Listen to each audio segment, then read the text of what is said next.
முருகா சரணம், கந்தா சரணம். யூடியூப் நேயர்களுக்கு வணக்கம்.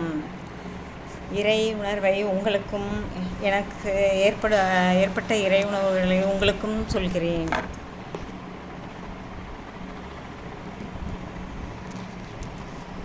நான் சொல்வதெல்லாம் நடந்த உண்மைகள்.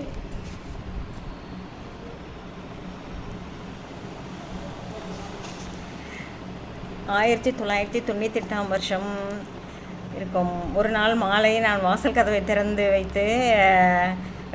என் மூன்றாவது பையன் கதவை சாத்தி கொசு வரும் என்று கதவை சாத்தி விட்டான். இல்லைப்பா, லக்ஷ்மி வீட்டுக்கு வர நேரம், கதவை திறந்து வை என்று நான் சொன்னேன். உடனே சரின்னு கதவை திறந்துட்டு, வா லட்சுமி வா என்று அவன் சொன்னான். அப்பொழுது என் கணவர் வீட்டிற்கு நுழைந்து லட்சுமி ஹாரத்தை எடுத்து காமித்தார். நானும் என் பையனும் ஆச்சரியப்பட்டு பார்த்தோம். அருகில் உள்ள பெருமாள் கோயிலுக்கு கொடுப்பதற்காக அதை செய்து கொண்டு வந்திருந்தார். சந்தோஷத்துடன் வாங்கி சாமி பூஜை அறையில் வைத்து கும்பிட்டுட்டு பீரோவில் வைத்து மற்ற வேலையில் பார்த்துட்டு இருந்தோம். பீரோவில் நான் ஒவ்வொரு தடவை திறக்கும்போது லக்ஷ்மி ஹாரத்தை பார்த்து அம்மான்னு கும்பிட்டுட்டு சந்தோஷமாக மற்ற வேலைகளை பார்த்துட்டு இருந்தேன். அப்புறம் வைகுண்ட ஏகாதசி அன்னைக்கு நாங்கள் பெருமாளுக்கு சாத்துறதுக்காக அதை தேங்காய், பழம், வெத்தலைப்பாக்கு எல்லாம் வச்சு கோயிலுக்கு கொண்டு போய் கொடுத்தோம். அங்கே பெருமாள் பாதத்தில் வச்சு அவர் பெருமாளுக்கு அபிஷேகம் செய்யும்போது தாயாருக்கு செஞ்சு அதை பெருமாள் காலத்தில் மாட்டினாங்க. ரொம்ப சந்தோஷமாக இருந்துச்சு. சாமி கும்பிட்டுட்டு நாங்கள் வீட்டுக்கு வந்துட்டோம். அப்புறமேல அன்றைக்கி பீரோவில் திறந்து பார்க்குறேன், பீரோவில் விரிச்சோன்னு இருக்குது.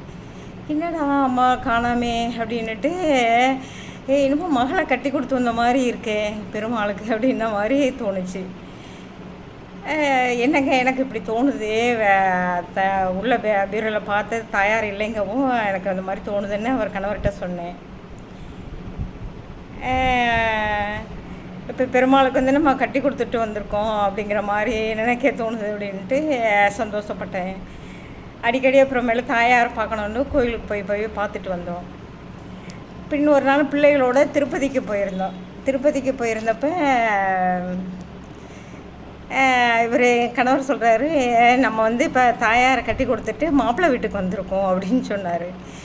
சொல்லவோ எனக்கும் ஆமாம் நம்ம எப்படி நினச்சிருக்கோம் பாரு, தாயார் லோகமாதா, ஜெகன்மாதா, அவ்வளோ பெரிய தாயாரை நம்ம சாதாரண ஒரு மனுஷன் மகளாக நினச்சிருக்கோமே அப்படின்னு நினச்சி பெருமாளே மன்னிச்சிருங்கப்பா அப்படின்னு சொல்லி நான் மனமுருக வேண்டிக்கிட்டேன். பெருமாள் சிரிச்சிருக்கணும்.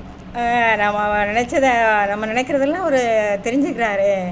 நம்ம இதையும் அவரை தெரிஞ்சுக்கிட்டாரு. தெரிஞ்சவும் அவர் சந்தோஷப்பட்டிருக்கணும்.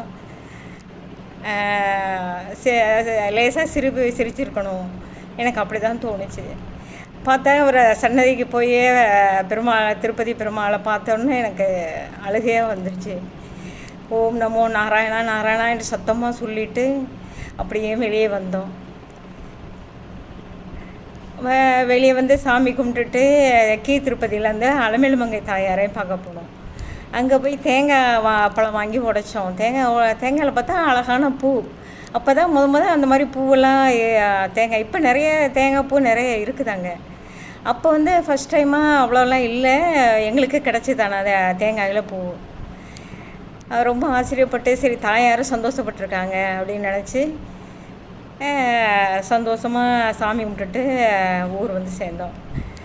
எப்படி நம்ம நினைக்கிறதெல்லாம் பகவான் எல்லாம் தெரிஞ்சுக்கிறாருல்ல. நம்ம அதான் நல்லதே நினைக்கணும், நல்லதே செய்யணும். ஏதோ என்ன நினச்சாலும் பகவானுக்கு தெரியும். அதனால் நம்ம நல்லதே நினைப்போம், நல்லதே நடக்கும்.